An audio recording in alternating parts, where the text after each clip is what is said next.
having the mindset and the power to walk away from a job that is going to affect my cash flow is big.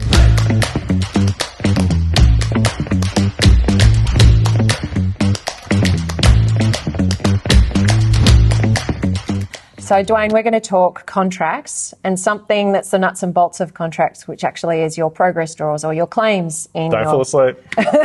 in your contract. So this is something when we work with builders, there's this big, that's why my cash flow has sucked. That's why I've not been able to get this to work. And a lot of builders don't even think to look at how their progress claims are structured so that it actually sets their business up for better cash flow, better financial management, better workflow overall. What do you do with your progress claims, and how do you suggest builders think about this in their contracts so that they can structure them better for their businesses? Well, definitely don't just go with the default. Like if you're using mass builders, HA contracts, or a lot of standard contracts, they will have a standard guide of your project draws or your progress draws, and 9 times out of 10, these are completely based on the volume type builders. They might be, I think they're generally about 6. There'll be a deposit, slab draw, frame draw, lockup, like very, very basic draws. And they basically only apply to a very standard volume built on a flat block of land. Takes 16 weeks to build. Yeah, very, very standard. So you can do that because it is only a 16-week build, and you'll pretty much get a payment every sort of 2 to 3 weeks. So go away from setting in the default. Like most contracts these days give you 3 options. So you'll have the standard default option, you'll have a progress draw layout that you can make suggestion of, or the one that we really prefer is we go with either 21-day or monthly payments. And it's been a massive turnaround in our business and our cash flow because we can set the draws to suit our cash flow of our business. And I think the important part to remember here is you're the builder, it's your business. People around you can't tell you what you need to be claiming and drawing. Like we're going to get the people watching this video going, oh, but the bank tells me this, oh, but the client's telling me this.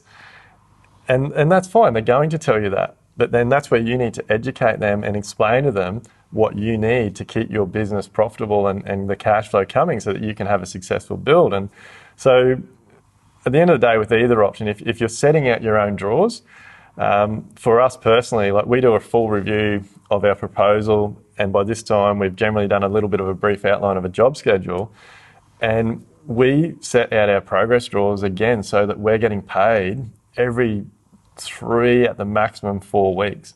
And if you're doing big jobs, $1, $2, $3 million, big renovations where the workflow can be quite spread out across the site, it is really important that you schedule your draws to make sure you're getting regular income. And the other thing with this is getting 21-day or monthly draws. Like we always, wherever we can now, we use that progress draw type, method C, because for us, it's better for everyone. Like we only claim for what we've either done on site, we've paid deposits on, materials that have been delivered.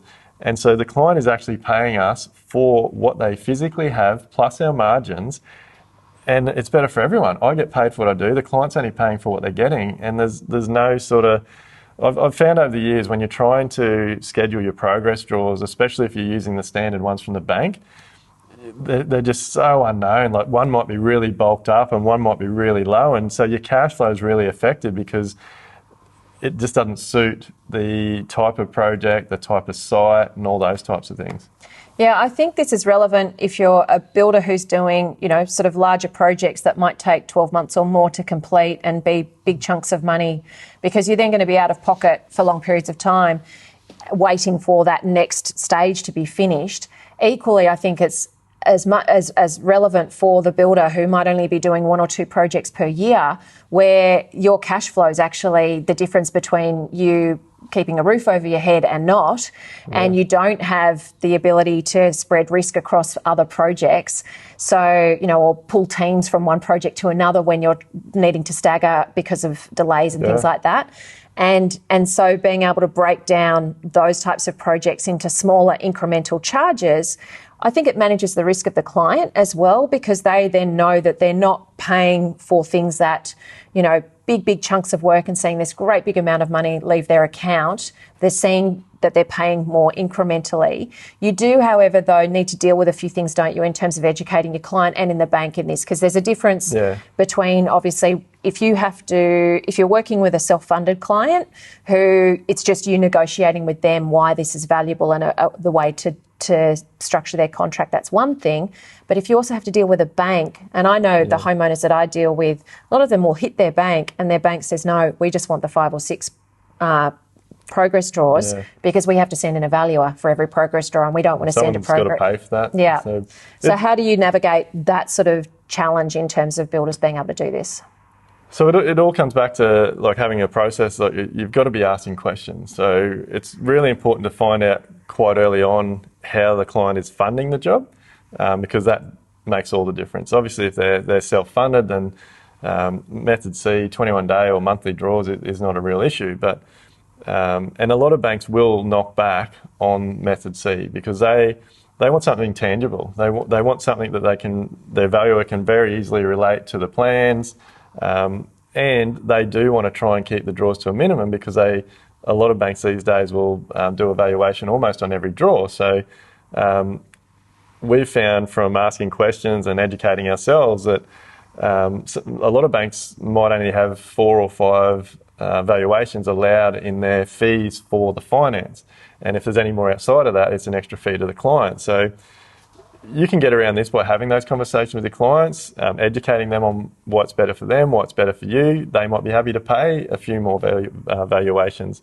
But we've definitely found that it's all education. And again, it comes back to setting that expectation. So like we have a draft invoice now that we can send to a bank. So we always ask for contact details, whether it's of a broker or their bank manager, whoever they're dealing with their finance, that we can deal with directly. We'll always copy the client in, but so that we can talk through it, because so many times we've had banks and clients come back and just say, nope, we're not going with that option, not interested, you've got to do option A.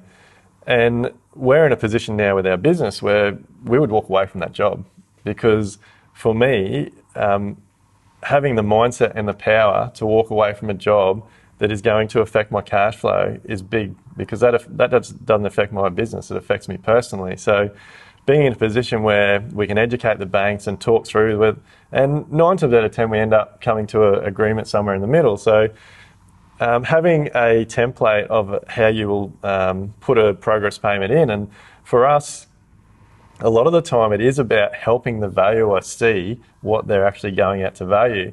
So when we do a progress draw, whether it is option B and it's ones that we've set out, or when we do put in a 21-day draw, we clearly list out. So we'll list out what materials have had deposits paid for, what materials have been sent to site.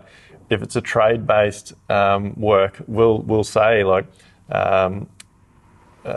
internal carpentry fit out 80% complete, tiling 50% complete. Like we'll break it down so that then the valuer can clearly see that we're not trying to claim everything. We're being very open and honest. We're only claiming for what we've actually done. And like I said, for me, it's better for everyone. I'm getting paid for what I've done. I'm getting cash in my bank. The client is only paying for what's been done. So there's no guesswork.